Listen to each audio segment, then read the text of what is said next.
रे पटन कमाता पतिया रे केलाई माई के मूर्तिया रे केलाई माई के मूर्तिया रे मानतन हमर बतिया रे मानतन हमर बतिया रे केलाई माई के मूर्तिया रे केलाई माई के मूर्तिया रे केलाई माई के मूर्तिया रे मूर्तिया रे केलाई माई के मूर्तिया रे मूर्तिया रे कहनिया वे के कह देत माना दुख बुझे न जनाना के कहिए से न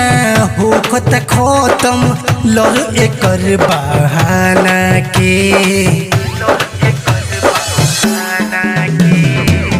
कहनिया वे के कह देत माना दुख बुझे न जनाना के कहिए से न होखत खत्म लर एकर बहाना के का समझाई अवरतिया रे का समझाई अवरतिया रे केलाई माई के मूर्तिया रे केलाई माई के मूर्तिया रे केलाई माई के मूर्तिया रे मूर्तिया रे केलाई माई के मूर्तिया रे